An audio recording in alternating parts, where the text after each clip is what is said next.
Hello hi नमस्कार मु तन्मय मो चैनल को आपन को स्वागत करुच्ची। फ्रेंड्स आज ये वीडियो रे आमे जानिबा फास्टैग केमिति रिचार्ज करिबा। फास्टैग टी को भी बैंक रो आपन इशू कराई थाई परंती, को भी बैंक रो फास्टैग आपन केमिति रिचार्ज करिवे आसंतु जानिबा। जदि आपन चैनल रे नुआ तो चैनल टी को सब्सक्राइब करि दियंतु आ बेल आइकन टी को दबाई दियंतु। आसंतु वीडियो टी स्टार्ट करिबा। तो आपे हमें प्रथमे फोन पे एप्लिकेशन टी खोली नबा।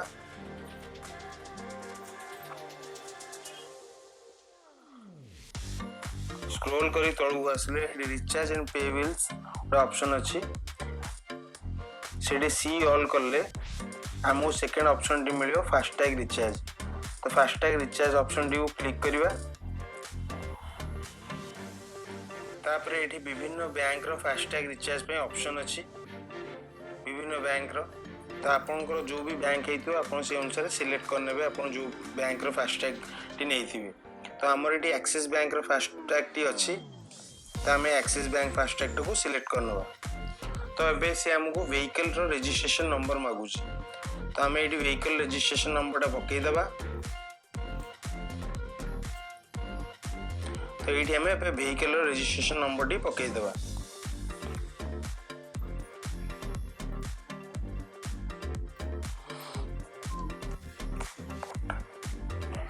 एबे एटा को कंफर्म कर देबा। तो एबे एठी आसी एछि कस्टमर नेम माने गाड़ी टी काहे ना रे अछि आ केते अमाउंट आपन रिचार्ज करिया को से पचाउछि। यदि आप 1000 टका करे 1000 टका करेंगे, जब 100 टका करे 100 टका करेंगे, जहाँ भी अमाउंट आपको रिचार्ज करे आप एंटर कर देगी रिचार्ज रे क्लिक कर देबे। तो आसंतु एटा हमें कंफर्म करी रिचार्ज पे क्लिक कर दवा। तापर एठी आपन सी आपनकर यूपीआई पिन टी मागुची, आपन यूपीआई पिन टी एंटर कर दी पेमेंट टी कंफर्म कर देबे।